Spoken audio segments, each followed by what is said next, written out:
Hello, everybody, and welcome to our weekly class.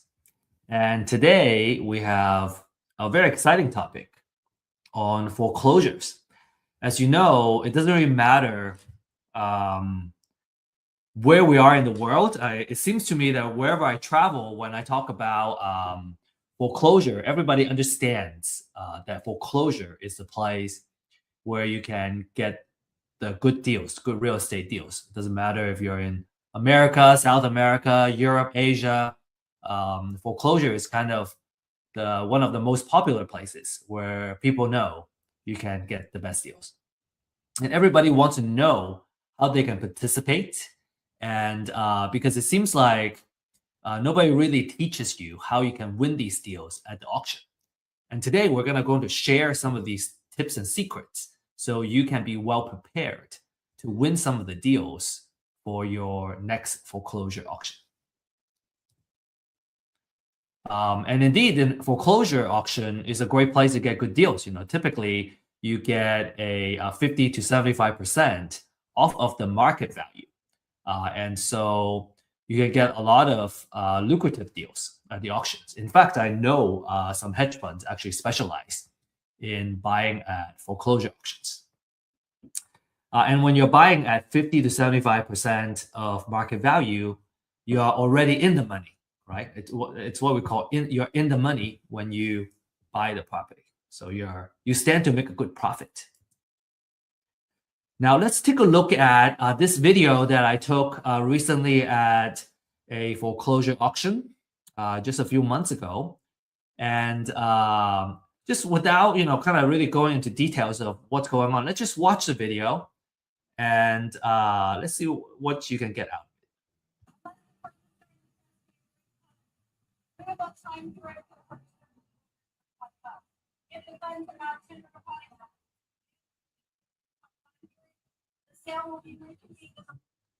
Okay, so that's basically it. I'm gonna cut it out. We're gonna go back to the beginning of the video here.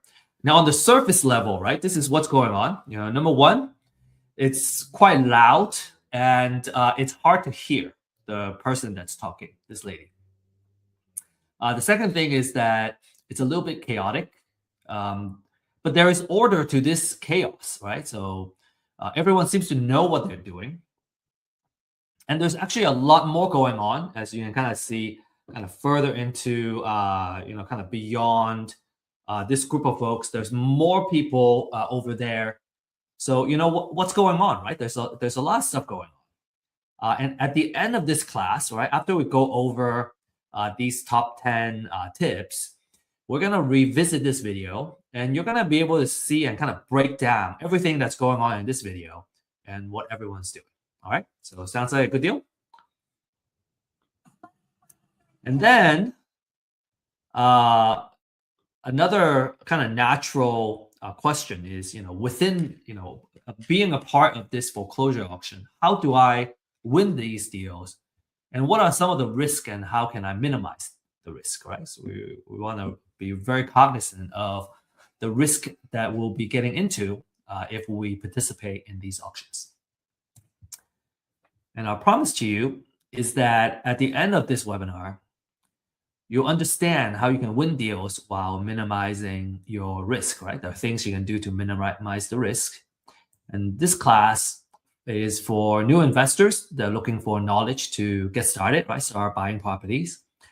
Or if you're an experienced investor and you're not familiar with foreclosure auctions, this would be a good place too. A lot of what I find is that a lot of investors, even if you have acquired a whole portfolio of properties, maybe they don't even need to participate in the auction to acquire these deals. There are different venues and channels where you can source great deals. If you want to add the foreclosure as one of the channels where you can source deals, this is certainly one place where you can gain that knowledge. From an exit strategy standpoint, all right, it's good for wholesale, fix and flip, or buy and hold at a big discount. And I have found that, when I have the habit of turning off notification, it really helps me focus, and that's how I can get the most out of an important class like this. And also, feel free to use the chat to introduce yourself, share your contact information, and where you live and all that. Who knows? Maybe you'll be able to connect with somebody who is also participating in this class that are in the same area, and make an effort to connect and set up a meeting after the class. This is important because over the years, we have found that people who network in the same class tend to end up kind of pulling the resources together and partner up together. Either partner up on a deal together or helping each other in their businesses. So make sure you really take advantage of everything that this class has to offer, all the tools that are in front of you. Be present and make the most out of it. Make quality connections. And disclaimer: this class is for education purposes only, and we don't offer investment, financial, or legal advice. Just some quick words about myself as a speaker, and I'm an executive partner of Real Estate IQ. And over the years of building the company, I have acquired, kind of picked up a lot of skill sets, such as marketing and using data to come up with intelligence augmentation, and so on and so forth. So if any of these kind of topics is interesting to you, I'm very passionate about talking about some of these. And my background is in science and engineering, so a very technical background. And I was always interested in real estate, and I was very intrigued initially about the passive nature of being a landlord. Now, if you're a landlord, you may argue, "Oh, well, I have tenants and toilets. There's a lot of things I gotta worry about. It's not a fully passive role." But at the same time, when you are a landlord and you got an asset that's producing and making money for you, it's real estate as an asset is making money even when you're sleeping. And that's even also before I learned about the wealth building techniques in real estate, which makes it even more attractive as a kind of vehicle to not just make money, but to also build wealth. And so, really awesome, I guess, place for us to be here and learn about real estate investments and how we can kind of build generational wealth for our family, right? Now, the struggle I have found is that, number one, it was hard to get the knowledge we need in real estate investments. It's kind of, hard to find, right? The schools, they don't teach you. And then it's also hard to find the good information and data for us to do the outreach and find the deals. And then third is that it was difficult to connect with the right mentors and entrepreneurs to help us grow our business. And so those are the three main struggles we saw. And that's why we established Real Estate IQ, really to solve these problems. One is to offer webinars and classes to offer the knowledge. We really believe that education is the ultimate equalizer, and that's what empowers us to kind of rise up to the level that we aspire to be in. And we also offer distressed seller data to help you find and win the deals. And finally, we offer mentorship and a deal makers community, right? Basically a support system that you need in order to succeed. I find it very difficult myself to do deals by myself. Just when I was starting out, it's very hard to know everything that we need to know to kind of participate in a deal and expect to do very well. I find it much more comfortable to work with someone who already has the experience, and then we are kind of either sharing resources or I bring something to the table, and we kind of achieve that success together. I find it a lot easier. Now, without further ado, we're gonna go straight into now the content that we have prepared for you. So we're gonna kind of really get started and talk about these 10 deal winning tips. Okay. So first of all, there are two types of foreclosures. You may have heard about the bank foreclosure. Bank foreclosure is when the owner owes the bank money, not able to afford a mortgage, for example. And then the other one is the tax foreclosure, in which case the owner owes the government taxes, and the government has the right after an amount of time to then put the house in a tax foreclosure. And there's some nuances. We're going to go into that a little bit. Now, each county is a little bit different when it comes to where the foreclosure takes place. So where and when the foreclosure takes place. So make sure you do your research. In Texas, for example, foreclosure auctions take place on the first Tuesday of every month. And we call it Super Tuesday or the Tuesday auction. If you're in Florida, it's auctioned on a weekly basis as another example. So make sure you do your research on your local county. And let's talk about the bank foreclosures, right? Bank foreclosures happen when an owner stops paying their mortgage.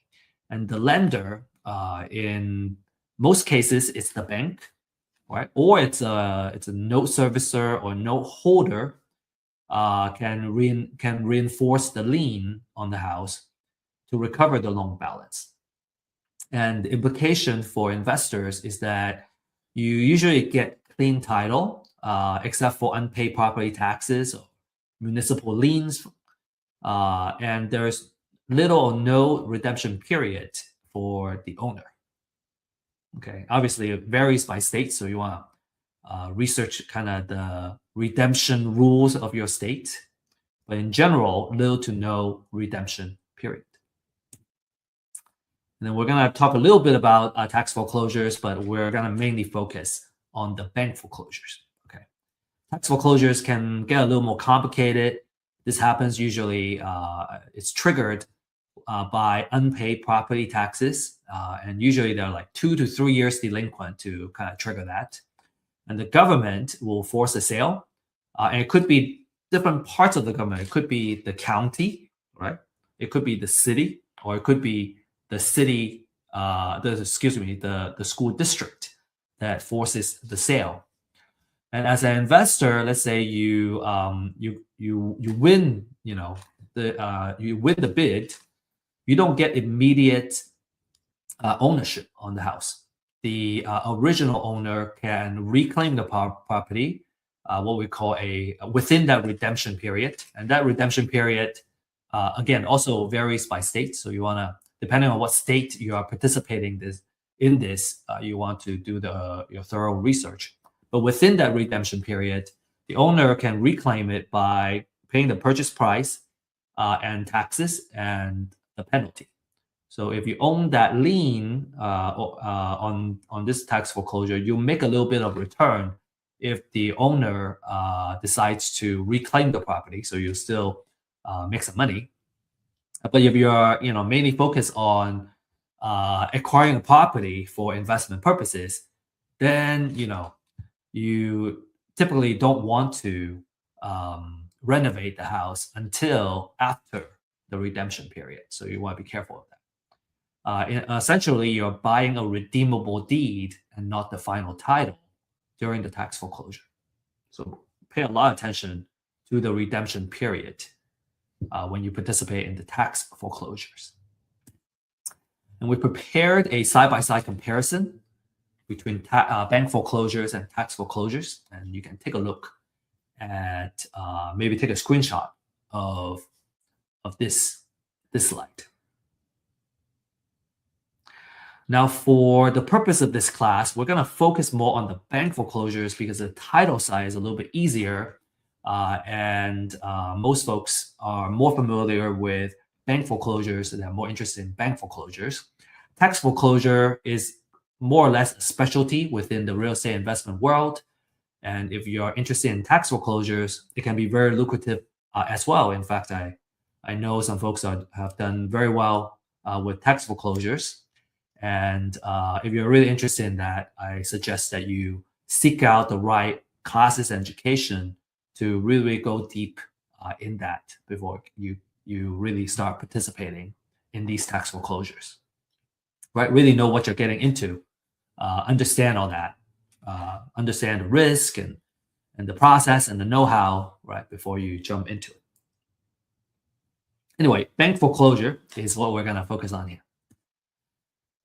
Now, the second tip is that in order to bid, you need to first register as a bidder. Okay, so you don't just show up and then you go, oh, I'm gonna bid on the house, on the property, on the house. You need to register first, okay, in order to bid.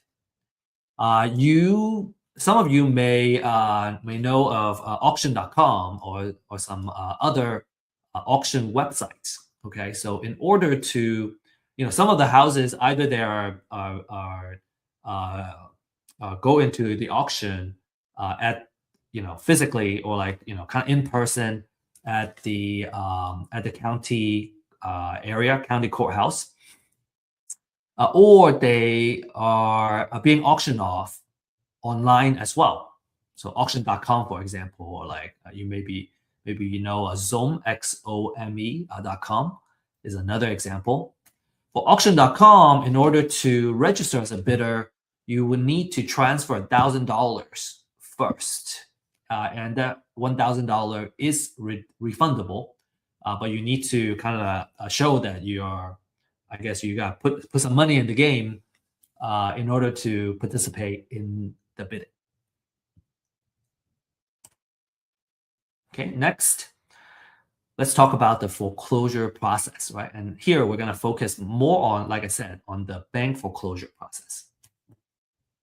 So for the bank foreclosure process, the borrower becomes delinquent in terms of their mortgage payments. And usually, more than 4 months of mortgage payments, this will start kind of trigger the foreclosure process. The lender would order a trustee to send the letter of demand. And when that happens, the borrower has at least 30 days to pay off the delinquent payment. Or what happens is there will be a notice of default that gets filed and an intent to accelerate the mortgage note. And then it takes about 20 days for that to happen. And after the cure period expires, right, when the borrower kind of misses that cure period, then the lender gets to file a notice of sale. And we're going to take a look at an example of the notice of sale in a little bit. And that happens at least 21 days before the next auction. So, as an example, so let's say our upcoming auction is on the 2nd of the month, for example, and today is the 15th. Again, I'm making an example, and that's less than 21 days away. So it's not going to go into the auction in the upcoming auction, but it's gonna go into the next month's auction. So that's what the at least 21 days is. If the upcoming auction date is less than 21 days, then it's not gonna go into this upcoming auction, but the one next coming up next. And the property will get auctioned typically at a courthouse step. Again, every county is different. Some counties have it in a conference center. They have a lot of properties going to auction. Some counties, are in a courthouse, in front of the courthouse. And a lot of times it's kind of outdoors too. So like the video that I shared earlier is actually outdoors, which is why it was so loud. There was a lot of traffic, noises, and then people kind of talking over each other too. It's typically, between 10 and 4 p.m., 10 a.m. to 4 p.m. And so it's either gonna get sold to the highest bidder, or it gets reverted back to the foreclosing lender and becomes a real estate owned property, REO. Now, so why the either or, right? So typically, a lender has a minimum amount that they would specify. So if the bids are, so let's say the minimum amount is 100,000. If all the bids are under that $100,000, then the property is gonna revert and go back to the lender. But if the bids go above that minimum, in this case, 100,000, let's say the bid went up to 120,000 to the of the highest bidder, then the house is going to go to the bidder that bids 120,000 because it's already above that minimum amount specified by the lender. Okay, and if you have questions, if I didn't explain a particular concept very clearly, feel free to post your questions on the chat, and we can discuss more after, and we can discuss your questions. Okay, number 4, we gotta know how to find properties going into the auction. This is public data, public information, but it's not easy to find, right? It's the information is not easy to find. So we're gonna share with you how you can find this information. Okay, so what you want to do is to Google, and you can either Google the name of your county, notice of sale, or the name of your county, foreclosures, and usually it will pull up the right link. Some counties may be a little bit harder to find, but if you just dig in a little bit further, you should be able to find the right website and find kind of figure out where you can find these foreclosure notices. You can also find it at the courthouse. It gets posted in front of the courthouse as well, and it'll be kind of on paper. You have to flip through all of them and maybe take pictures of them. If you can find them online, well, they're going to be digitized, and it's going to be a lot easier to locate the information that you need. So a notice of sale looks like this. This is an example of a notice of trustee sale. You get the foreclosure date here. What time, right? This one says it's between 10 and 4 o'clock. Beginning not earlier than 1 p.m. and not later than 3 hours later. So actually, it's between 1 and 4 p.m. Right? So if you want this particular house, you want to show up between 1 and 4 o'clock. You don't have to be there for 6 hours. That's good. That's good news. And then you have about 3 hours there, and you got to figure out who the trustee is and all that stuff from here. And then you get the property address, the legal description, and everything. So a lot of information are on this notice of sale.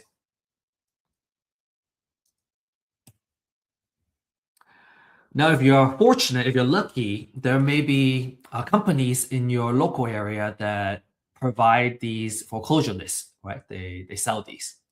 If that is the case, then the question is, should you pull the information yourself, or should you buy, right?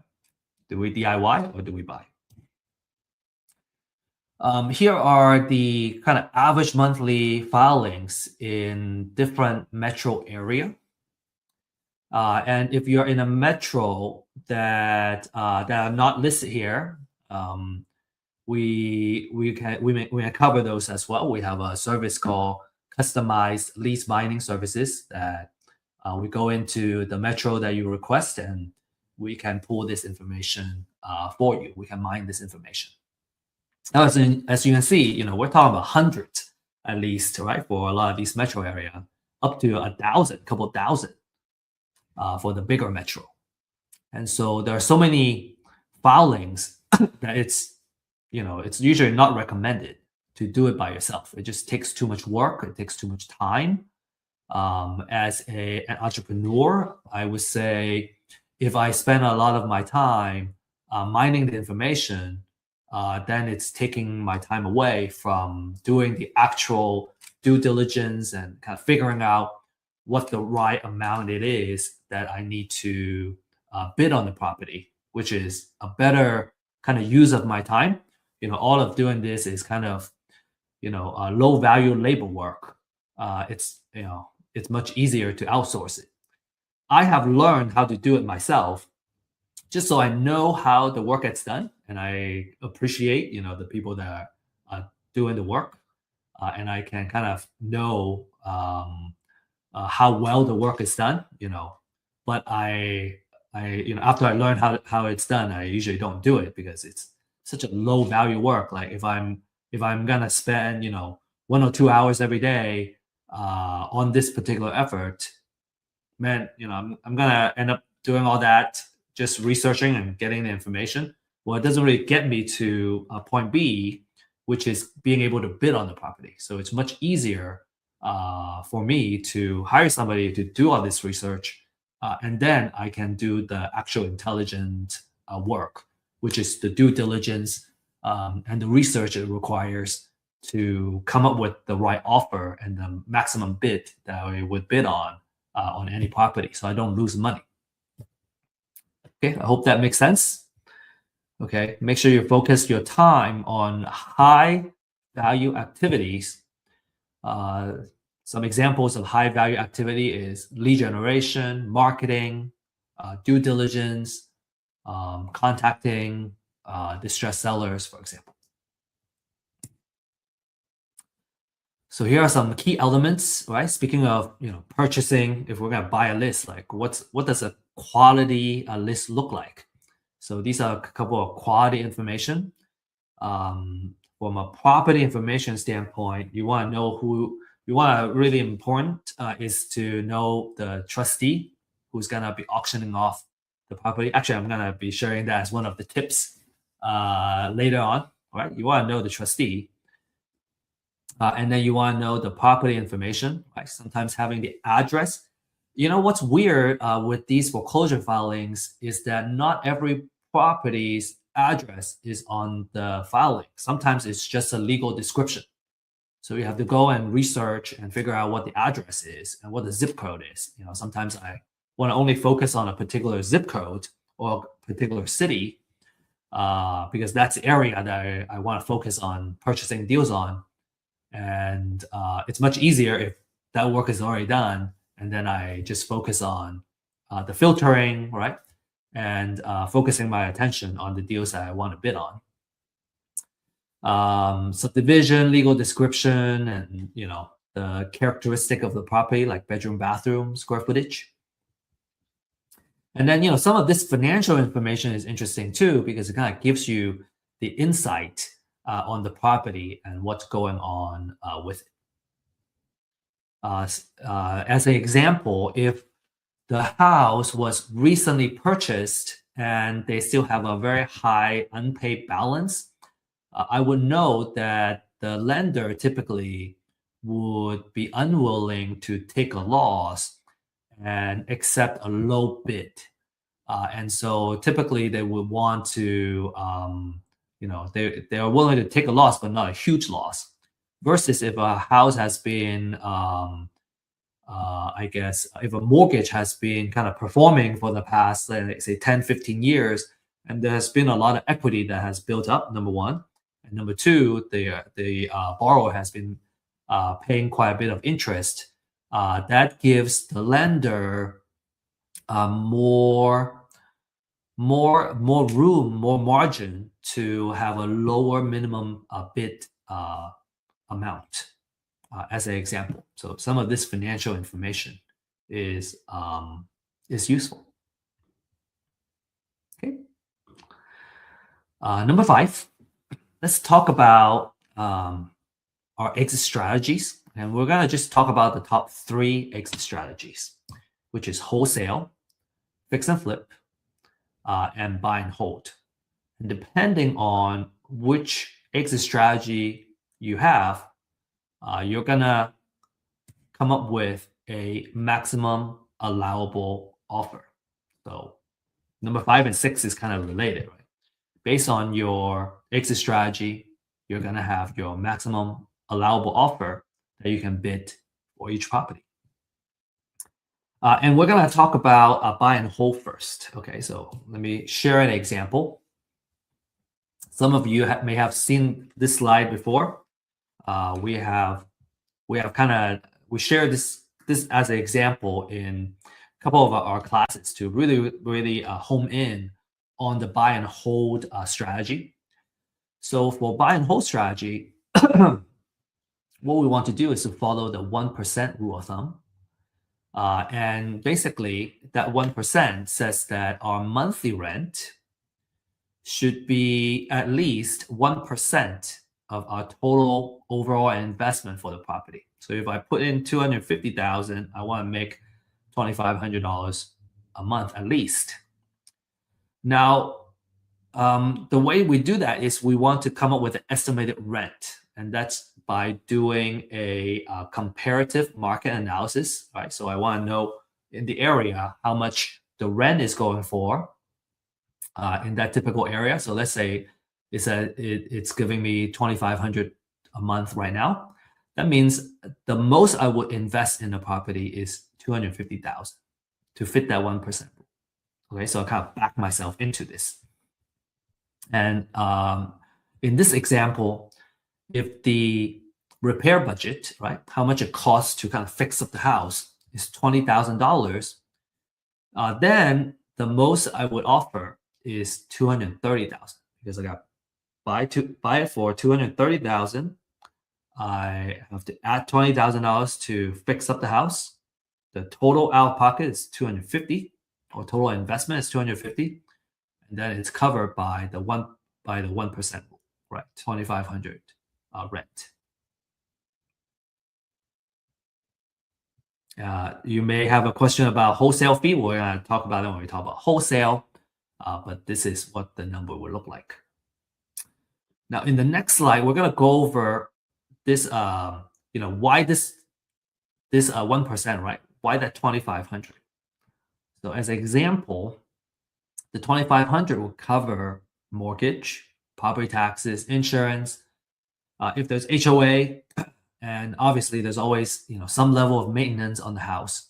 And so after you subtract all that, you can earn a decent monthly cash flow, right? So that's how much you earn as how much cash you collect as a landlord.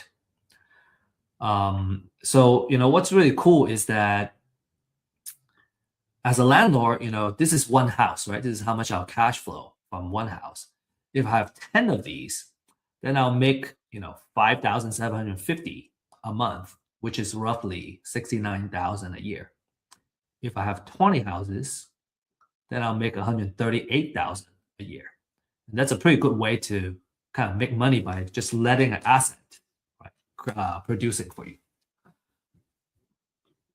And I think that's all I'm going to talk about for this. Just a very last comment is that for buy and hold is a wealth generator. You got a couple of things working for you. You got cash flow, which I just shared, right? From a monthly rent, I get a cash flow. I also get appreciation, which hedges us against inflation. So two types of appreciation. One is a natural appreciation. That's kind of inflation, right? And then a forced appreciation means that I'm fixing up the house to improve the value of the property. So that's what forced appreciation means. We also get tax savings from depreciation, mortgage interest and operating expenses. And then we also get to pay down the loan every month. So we're building up equity. So 4 things kind of working for you to build that wealth.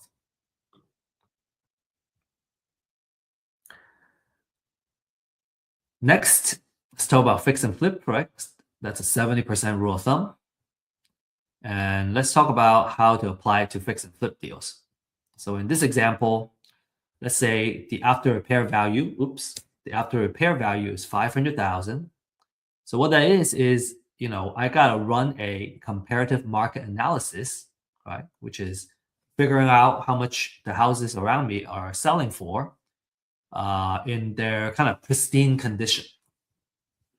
And let's say in this case, all these houses are telling me that you can sell it for 500,000. Then we do the 70% rule, multiply this by 70%, then we get 350,000. And then if we subtract the repair budget, then we get our distress offer. So again, to kind of go back from the bottom up is that we buy at 280,000, we put $70,000 in it, so the total amount invested is 350,000. Then that's the 70% of what the after repair value is. And for completeness, we're gonna also kind of explain what the 30% is. You may have seen some of these slides in some of our classes. We like really kind of discussing these models, and sometimes repetition is great because it takes several times to really kind of understand the model. And so, so again, if you have seen these slides, feel free to skip it if you would like, or just kind of keep listening to it, and because maybe just hearing it several times is gonna, I guess, improve the understanding of these different kind of models and how do we come up with this offer. Because the maximum allowable offer as a concept is one of the most important things in real estate investment. It makes sure that you don't lose money, right? By understanding how the money work, how the numbers work. Okay, so let's talk about, okay, if it's a 70% rule, what happened to the other 30%? All right, so we're going to talk about that 30%, okay? And which part is actually our profit. So as an example, 30% of that 500,000 is $150,000. Now there are closing costs. When we're fixing up the house, we have holding cost and maintenance, right? There is utility fees, right? Utility bills. You have there's a HOA. You gotta pay HOA. You gotta pay taxes. So all kinds of money that you gotta pay to hold the property. And then closing costs includes agent commission and title insurance. Another holding cost is home insurance while you're holding the property. And then you have financial costs, right? So usually when you're buying a property for fix and flip, you are leveraging. You use some kind of hard money or private money leverage. And because of that, it's a short-term loan that has a relatively higher interest that allows you to get financing without the stringent requirements from the bank. So you can leverage someone else's money to make money. And a lot of folks are very glad to kind of pay for this additional financial cost because you get to kind of leverage someone else's money to make this profit. And if you run the math, you see that a certain amount of leverage actually makes sense for those that kind of embrace debt and embrace good debt to produce profits. So without diving too much into it, let's say you get financing from a hard money lender or private money lender to do the fix. Well, you have to pay the interest and on the money that you borrow, and also the fees that you incur. And so let's say you subtract all that. Well, you still make a good, $90,000, which is a very handsome profit. And that's a fantastic return for just one project, right? So imagine doing 2 projects or 4 projects a year. Fix and flip as a business can be very lucrative. And last but not least, I want to talk about the wholesale model. And what you do is you're buying the house at a low enough price to sell it to other investors. So you either sell it to a buy and hold investor, or you sell it to a fix and flip investor. And in the 2 scenarios, right? Let's say I want to sell it to a buy and hold investor. Well, in the previous example for buy and hold, I need to add my wholesale fee here before I put in the offer.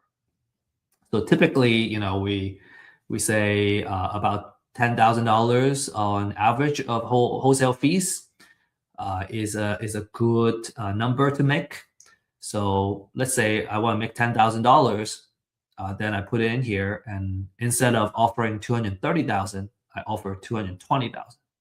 So if I'm acquiring it at the foreclosure auction, and I want to make my wholesale fee the maximum I would bid on is 220,000. And if I can win the house for say less than that, right? Let's say I won the bid at 200,000. Well, I can charge as much as $30,000 in wholesale fees and still be able to help the buy and hold investor make money.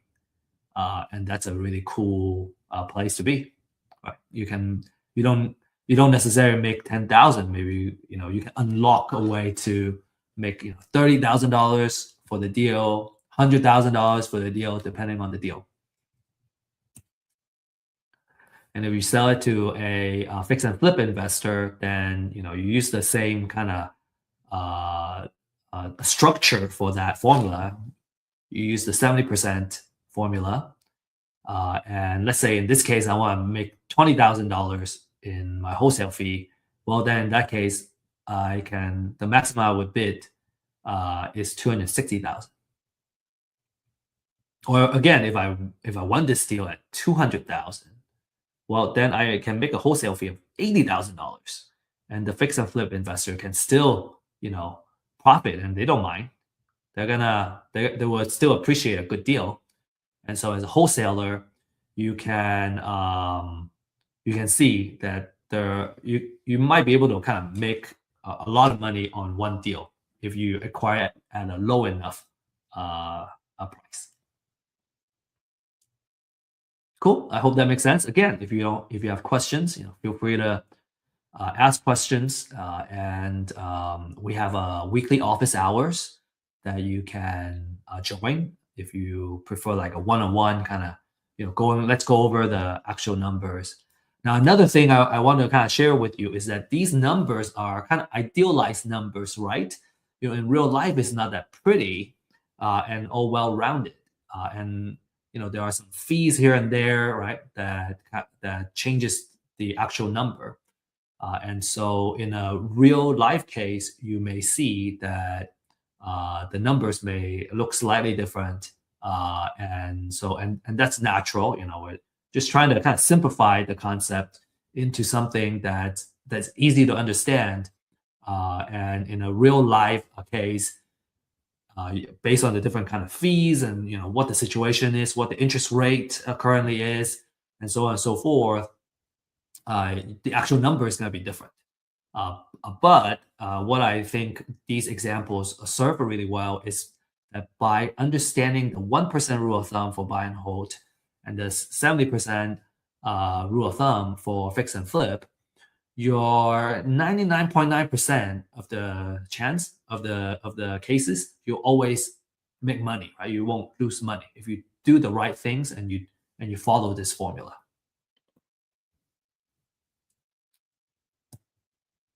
All right. I think we spent enough time on the maximum allowable offer. So we're going to talk about number 7, okay? Got to do your real estate valuation. So that's another big fundamental skill set for a real estate investor is being able to do a really good high fidelity real estate valuation.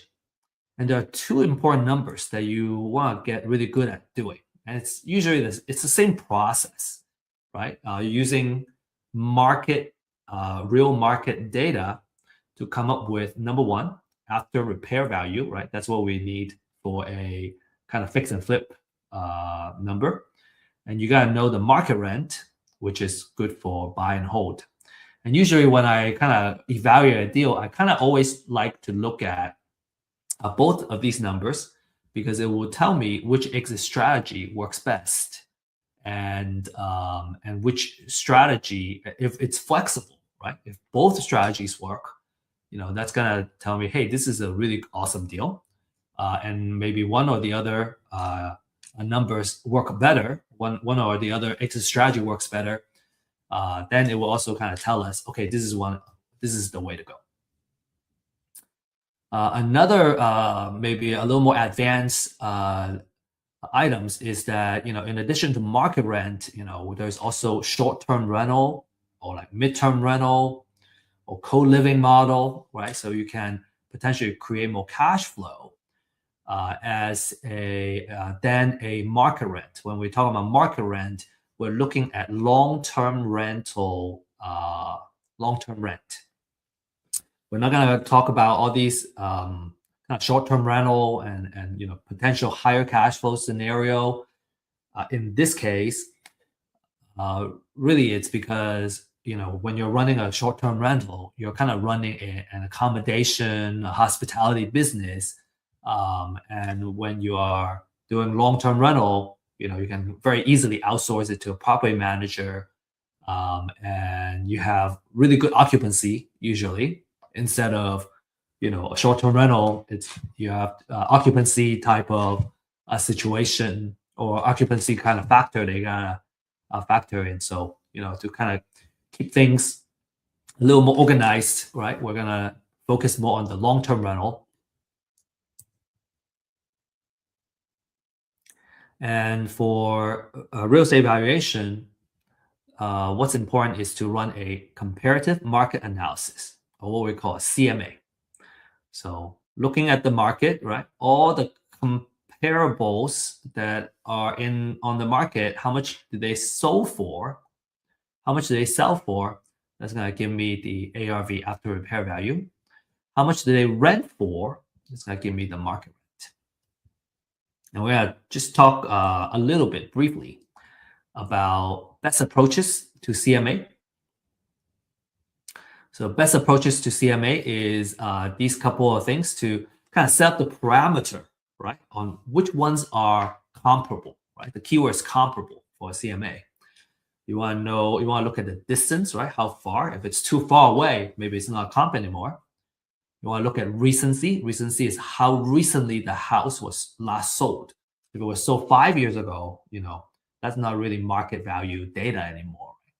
You want it to be as close as possible. Ideally, the last 30 days, the last 90 days would be really good, because the real estate value and real estate prices is seasonal. So the more recent, the better, typically 90 days. You want to look at square footage, right? A small house, a cottage, a big mansion, completely different type of valuation.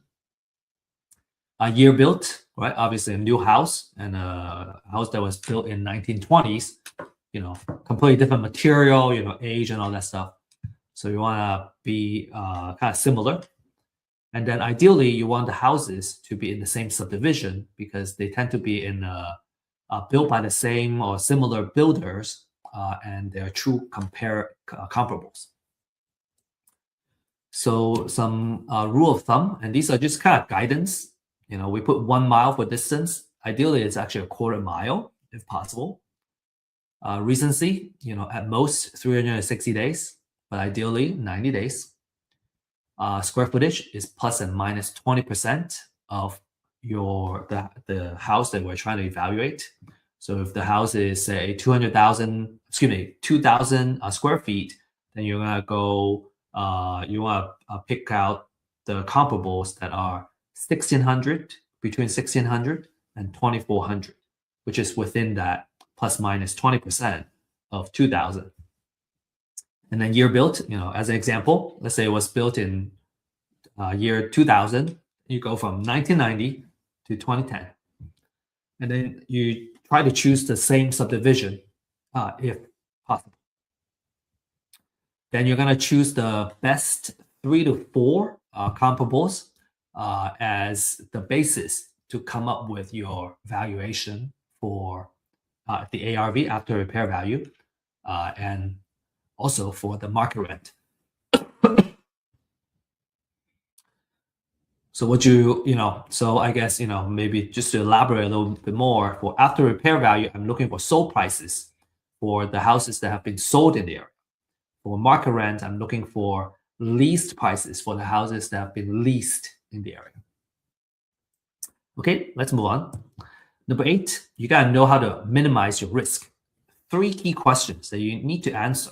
Okay, number 1, is the house is still there? If there are times where the house goes into a bank foreclosure, tax foreclosure, but actually there's no house there anymore. It's just a plot of land. And if you're bidding on the property as if the house was still there, and you're bidding, you put down a big bid on the house, and there's no house, then you're going to stand to make a big loss. Okay. The way to mitigate that risk is to hire someone to take photos for you. The market a price that I know of is that it's about $25 per property. You can hire someone to take a photo. So based on the photo, you can see the condition, or if the photo has no house, you know that there's no house there. The second one, what other liens are also on the house?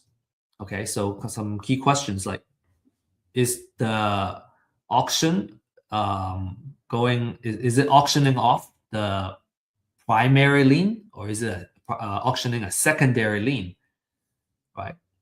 Are there IRS liens and property tax liens, more senior liens on the property? So those are the things that you want to know, and you understand the seniority of the liens, so that you would know, if you end up, buying the property, is it now a clear title, or is there senior liens I got to pay off before I can take title to the house? As we mentioned, municipal liens, right? Tax liens, they are more senior than the bank foreclosure liens. So you want to make sure you do those properly. And the answer to that is called a title research. So the market is kind of going for, I think a title company would charge around $200 on the title research.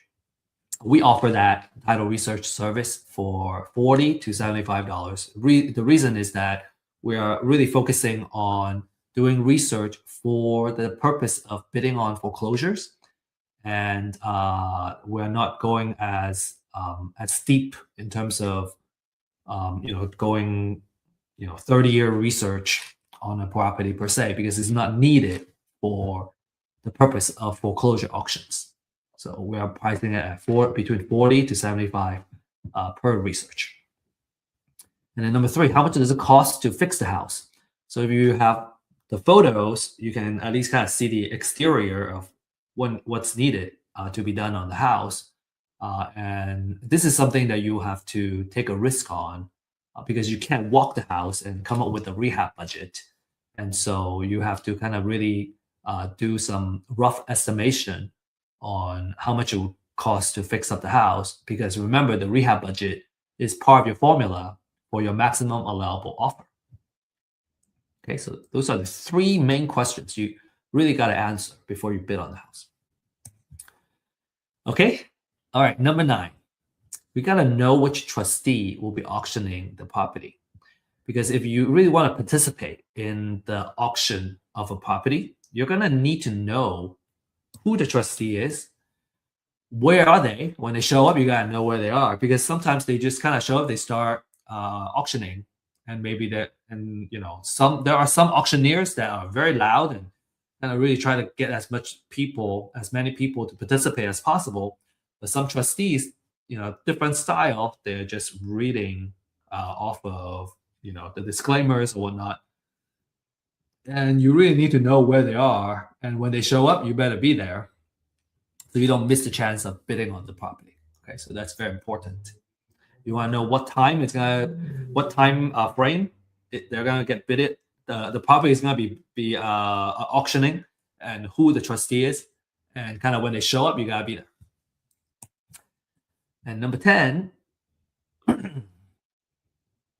you want to have cashier's check ready, and get them ready and bring them with you.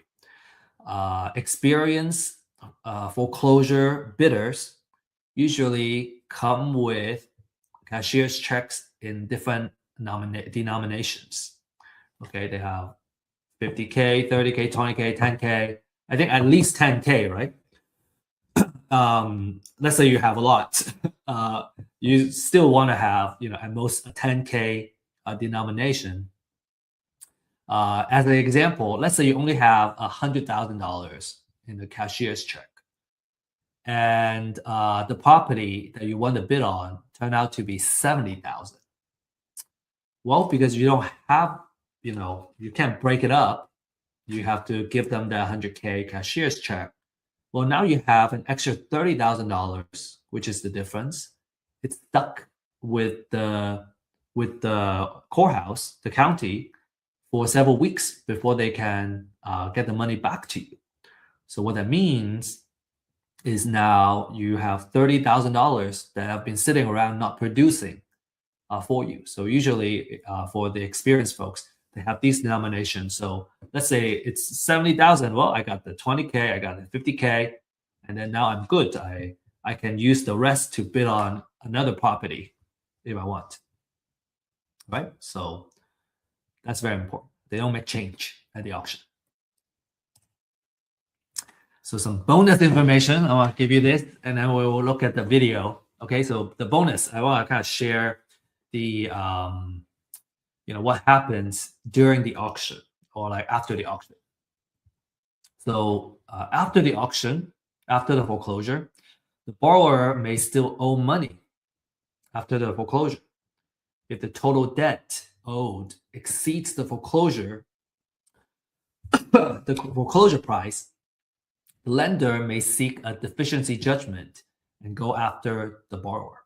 Okay, so the borrower may, in this case, they either owe money or they have to declare bankruptcy, right, in order to kind of deal with that. A bank foreclosure wipes out secondary liens, right, second mortgages or junior liens with proper notice, but it doesn't eliminate debt. So these lenders can still go after the borrower.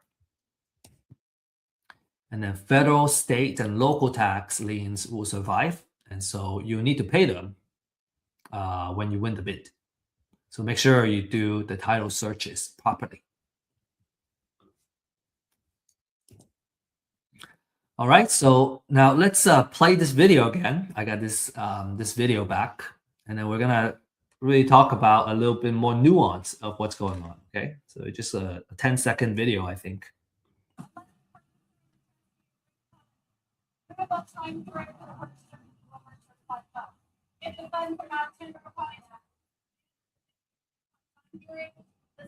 Okay, so this is what's going on. This lady is announcing disclaimers before she starts auctioning the property, and she has a stack. She actually has, this I guess a binder with different properties that she's auctioning off, and she's gonna read it off one by one as we go, and then the folks that are sitting on the other side, they're the ones that are gonna bid on the property if it's the right property that they want to bid on. You have this gentleman, Ryan, my friend, has a laptop, right? And he has a spreadsheet here with all the properties that he already did research on, and he knows exactly which deals he's going to bid on because he already did all the due diligence and everything that he needed. This lady, I also spoke with her afterwards. She has a paper version, and then she has highlighters and everything, right? And she's striking off the properties and kind of notating them as the auction happens. And then there's other folks that are also participating. So people come prepared, right? They did their homework already. They brought their printout or laptop, and they know how much they're gonna bid on the property. All that work is already done before the auction. So they're only going to the auction to bid on the property and basically trying their best to win a property or two or more during the auction. And the auction happens at different spots. You got this one, this spot here. You got a service link auction that's happening over here. And then in the back, you have auction.com. So there are a couple of spots. And then, obviously you also have individual trustees that are just kind of standing there. And once they kind of get started, people will kind of crowd over and try to kind of hear the best they could and making sure that they don't miss on the property they want to bid on.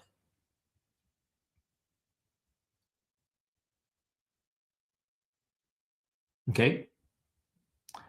So yeah, so many auctions can happen at the same time too. So you can have three properties being auctioned off at the same time by three different trustees. So it can be pretty chaotic.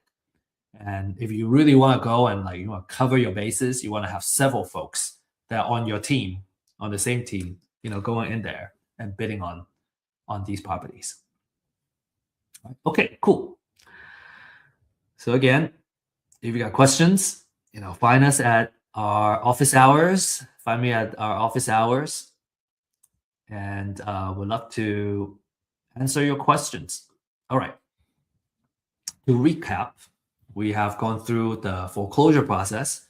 We talked about the different type of foreclosure, and then we talked about how you can find and evaluate deals and all the due diligence that you need to do to minimize your risk, and then all the different things that you need to do in order to participate effectively in a foreclosure auction.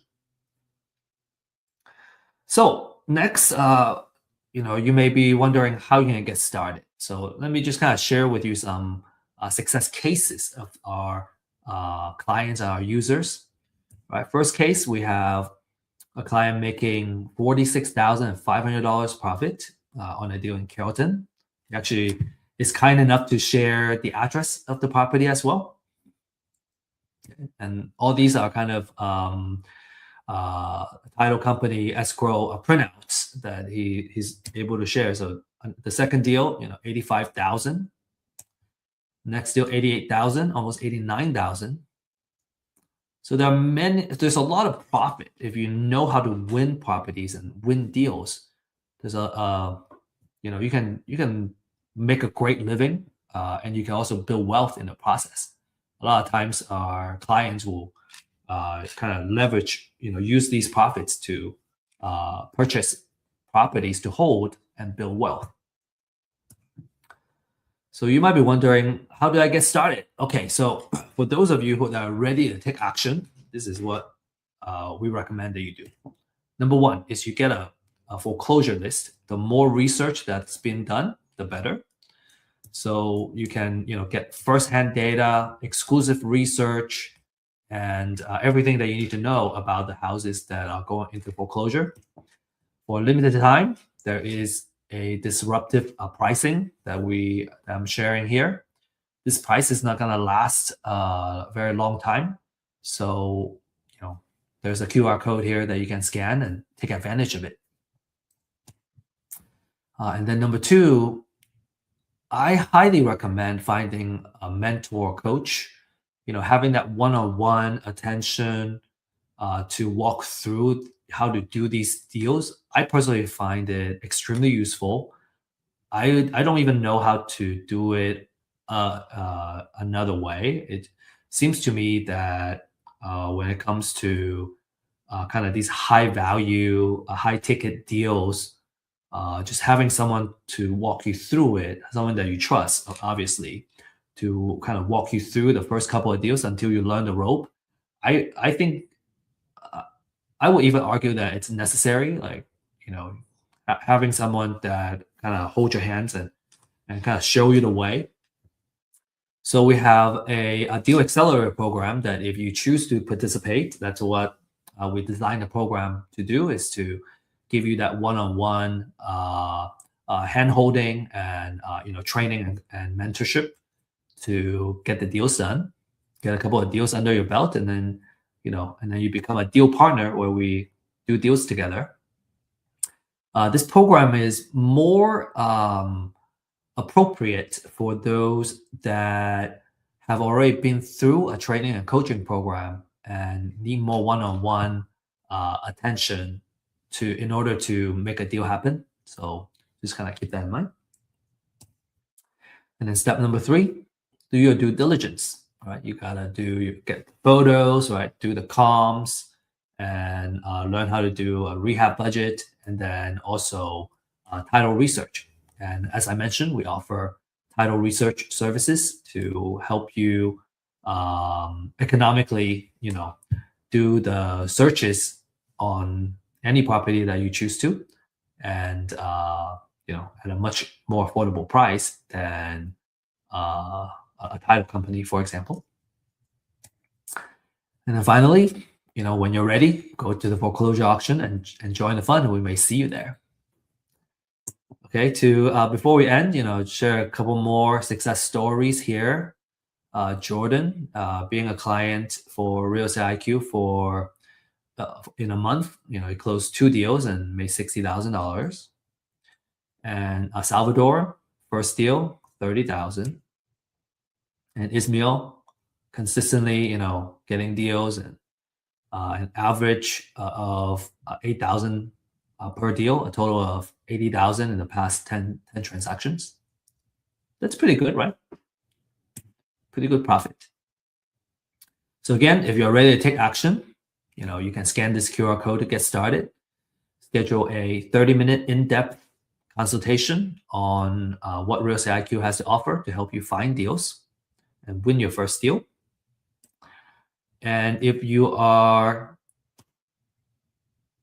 not ready to kind of actively get started, but you want to continue to learn through seeing real cases and real deals, then you need to join our weekly Thursday program. This is at 11 a.m. Central Time.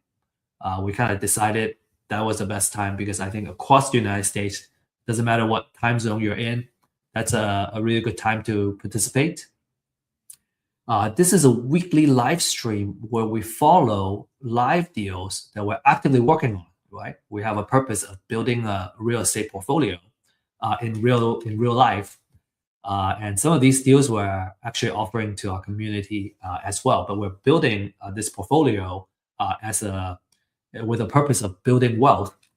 And at first you can participate as an audience to kind of follow the deals and see how the deals are doing. We have about, I think, 10 deals right now that we're actively, in the process of working on or producing a cash flow. And one day, you're going to feel ready to actively participate. And you can either participate by bringing your own deal to our community, or you can work on the deals together with us as partners. So the deals is a big part of this live stream. We feel that by looking at real cases is where we learn the most and learn the fastest, right? Real cases instead of just talking about theory.